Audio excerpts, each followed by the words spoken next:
ಇಡೀ ಕರ್ನಾಟಕ ರಾಜ್ಯದಲ್ಲಿ ಬೃಹತ್ ನೀರಾವರಿ, ಮಧ್ಯಮ ನೀರಾವರಿ ಒಂದು ಕಡೆಗಿರಲಿ,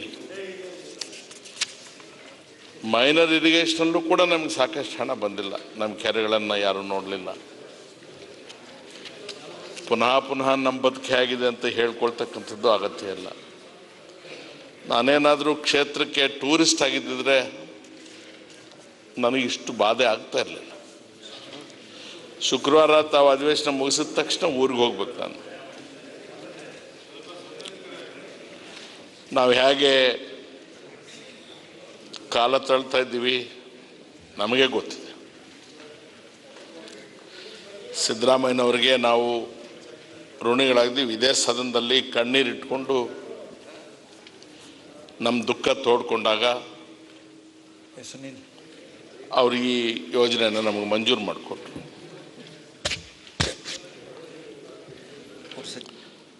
ಒಂದು ಸಲ ನಾನು ಇಷ್ಟು ವರ್ಷಗಳ ರಾಜಕೀಯ ಜೀವನದಲ್ಲಿ ಒಂದು 17 ತಿಂಗಳ ಕಾಲ ಮಂತ್ರಿಯಾಗಿ ಕೆಲಸ ಮಾಡೋ ಅವಕಾಶ ಸಿಕ್ತು. ಜಿಲ್ಲೆಯವನಾದ್ರಿಂದ ಉಸ್ತುವಾರಿ ಮಂತ್ರಿನೂ ಆಗಿದ್ದೆ.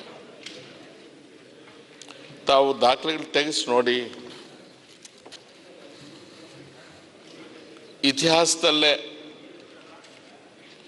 ಇಷ್ಟು ದೊಡ್ಡ ಪ್ರಾಜೆಕ್ಟನ್ನು ನಾವು ನಿಗದಿತ ವೇಳೆಗೆ ಮುಗಿಸಿ ನೀರು ತಂದ್ವಿ. ಆ ಮೊದಲನೇ ದಿವಸ ಆ ಡೆಲಿವರಿ ಚೇಂಬರ್ಸ್ ಹತ್ರ ನೀರು ನೋಡಿದಾಗ ನನಗೆ ತಡ್ಕೊಳಕ್ಕೆ ಆಗಲಿಲ್ಲ, ಹತ್ಬಿಟ್ಟೆ ನಾನು. ಈಗ ಪುನಃ ಆಳುವಂಥ ಸ್ಥಿತಿ ನಮಗೆ ಬಂದಿದೆ. 440 MLDಗೆ ಏನು ನೀರು ನಮಗೆ ಬರುತ್ತೆ ಅಂತ ಹೇಳಿ ಆಶ್ವಾಸನೆ ಇಟ್ಕೊಂಡು ಈ ಯೋಜನೆ ಮಾಡಿದ್ವಿ. ನಾವು ಅದರ ಅರ್ಧದಲ್ಲಿದ್ದೇವೆ.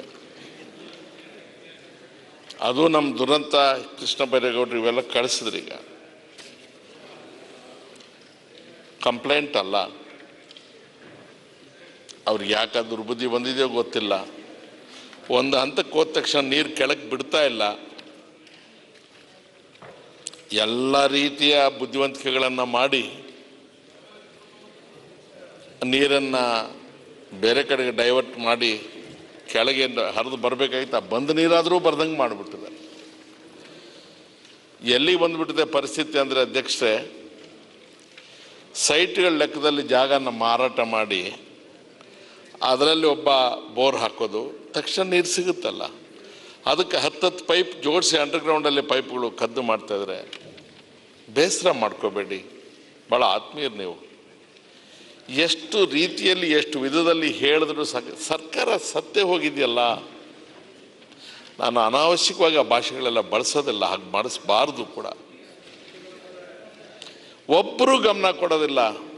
ಇಲ್ಲಿಂದ ಬೆಂಗಳೂರಿಂದ 70 ಕಿಲೋಮೀಟ್ರು 1350 ಕೋಟಿ ರೂಪಾಯಿ ಹಾಕಿ ಮಾಡಿದ ಪ್ರಾಜೆಕ್ಟ್ ನೀರನ್ನು ಒಂದಷ್ಟು ಜನ ಸೇರಿಕೊಂಡು ಸ್ವಂತಕ್ಕೆ ತಗೊಂಡು ಹೋಗ್ಬಿಡೋದು. 4-5 ಕಿಲೋಮೀಟ್ರ್ 6 ಕಿಲೋಮೀಟ್ರ್ ಆಚೆ ಪೈಪ್ಲೈನ್ ಹಾಕೋದು, ಸೈಟ್ಗಳ ಲೆಕ್ಕದಲ್ಲಿ ಜಾಗ ಮಾರೋದು, ಅಲ್ಲಿ 2-3 ಬೋರ್ ಹಾಕೋದು. ನೀರೇ ಬರಲಿಲ್ಲ ನಮಗೆ. ತಾವು ಎನ್ಕ್ವೈರಿ ಮಾಡಿ ತರಿಸ್ಕೊಳ್ಳಿ ಅಧ್ಯಕ್ಷರೇ. ಹೋದ ವಾರದಲ್ಲಿ 6 ಬೋರ್ ಹಾಕ್ಸಿದ್ದೀನಿ ನಾನು. ಇನ್ನೂ ನೀರು ಸಿಕ್ಕಿಲ್ಲ. 3ರಲ್ಲಿ ಮಾತ್ರ ಸಿಕ್ಕಿದೆ. ಬೇರೆ ಯಾವ ಆದಾಯಗಳ ಮೂಲಗಳು ಇಲ್ಲ ನಮಗೆ.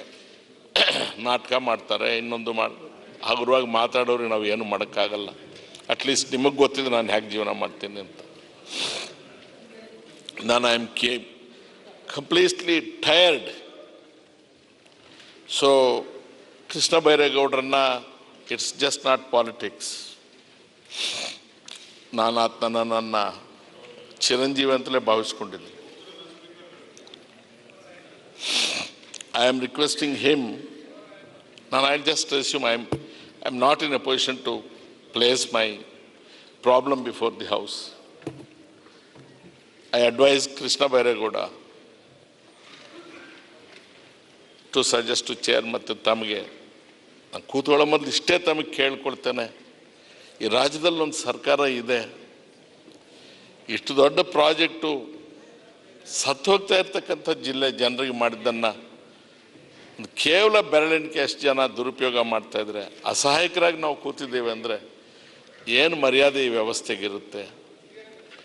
ಹೇಗೆ ಇದು ನಾವು ಬರೆಸ್ಕೊಂಡಿರೋದು? Please look into that matter.